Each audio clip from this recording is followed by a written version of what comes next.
友们，大家好。新华社向西走几十米的十字路口就是宣武门旧址。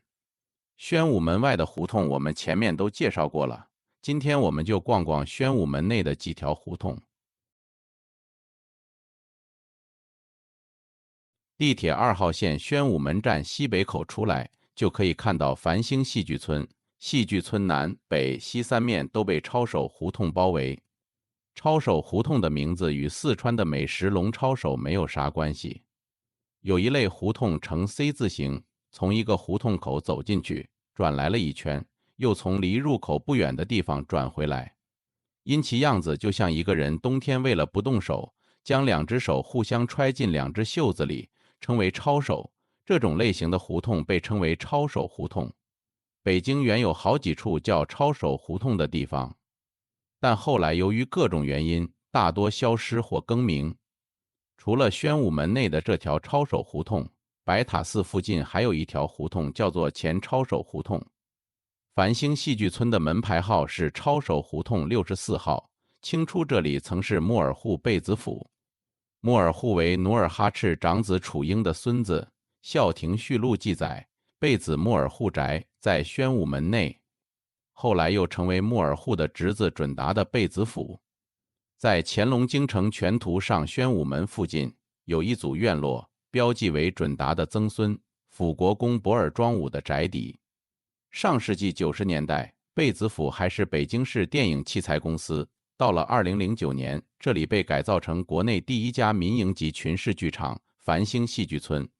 抄手胡同西侧为众义胡同，因在相房的东边，明清时期称相房夹道，民国期间又因在众议院东侧被改称为众议院夹道。1965年改为众义胡同。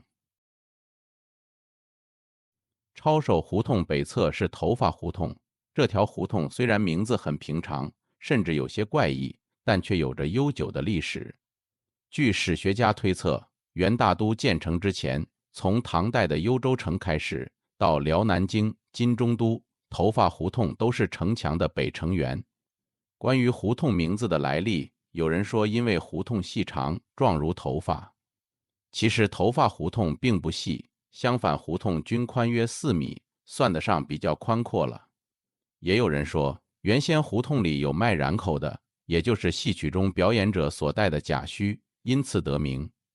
除这2种说法外，还有一种较有依据的解释。明朝的时候，胡同西段有一座辽代古刹真如寺，由此得名真如寺胡同。胡同东段叫同法胡同，因近邻真如寺，有同奉佛法之意。一来二去，同法胡同就演变成了头发胡同。到了清朝，2胡同合并，称头发胡同，延续至今。头发胡同清代和民国期间文学气息浓厚，这始于雍正年间，8旗官学镶红旗的官学设在了头发胡同里。宣统年间，头发胡同内又设立了翰林院讲习馆，翰林院的官员到此研习学科知识。宣统元年，张之洞奏请筹建京师图书馆。1912年，京师图书馆在北京广化寺正式开馆接待读者，它是今天国家图书馆的前身。为了便于读者阅览，1913年6月，教育部在现在的后清场胡同设立京师图书分馆。同年10月，又在抄手胡同设立了京师通俗图书馆，是辛亥革命后中国第1个面向普通民众的图书馆。1924年7月，京师图书分馆迁入京师通俗图书馆院内，2馆合署办公，分置馆务。1925年，2馆共同迁入头发胡同22号前翰林讲习馆旧址内。1926年10月，京师图书分馆改称京师第1普通图书馆，京师通俗图书馆则改称京师第2普通图书馆，其藏书以大众通俗读物为主，尤其是其所藏的1000多种戏曲、小说，在当时甚至超过了京师图书馆在该方面的收藏。上世纪50年代初，京师图书分馆和京师通俗图书馆藏书全部由首都图书馆接收。1957年，头发胡同这处图书馆被关闭。这一带浓厚的文学气息吸引了大量文人学子前来，自然而然形成了一个以书画店为主的市场。陈宗藩在20年代末撰写的《燕都丛考》记载，向房桥之南曰抄手胡同曰小市，首颇繁盛，今见移于宣武门大街之西，又北曰头发胡同。现在连接抄手胡同和头发胡同的小巷仍被命名为小市胡同。小市名为海市街，上世纪20-30年代最盛，有书店、字画店10余家，还有家具店和小器座。到了40年代，仅存文苑斋、智雅堂、文学斋3家书店和醉经堂字画店。头发胡同1号原为清末内务府官员景恩的宅院。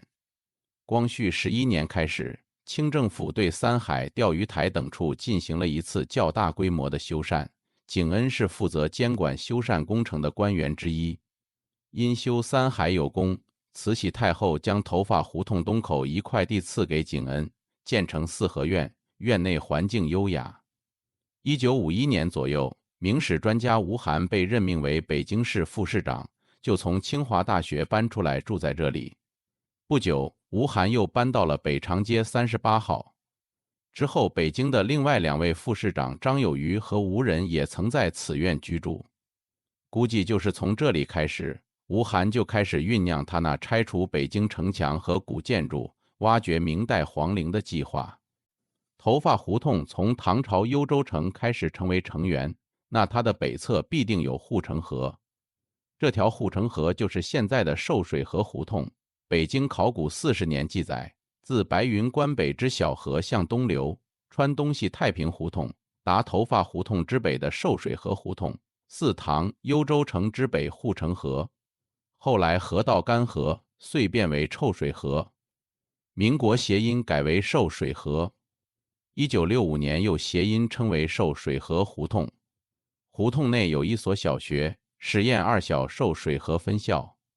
这所小学历史已经超过100年，学校的前身是北方小学，始建于1923年，1966年迁入了受水河胡同原光明日报的办公楼，改称受水河小学。2012年加入了实验二小教育集团。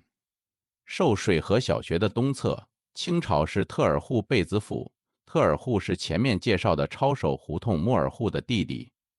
孝廷序录载，贝子特尔户宅在臭水河。清光绪26年，特尔户后裔广荣犯了事，被官兵追捕，逃出北京。贝子府后来则成为了圣公会教会的房产。到了1914年，在此创办了一所著名的教会学校——培华女子中学，是民国4大女校之一。1916年，12岁的林徽因就在该所中学读书。现在这里已经成为了新荣苑住宅区。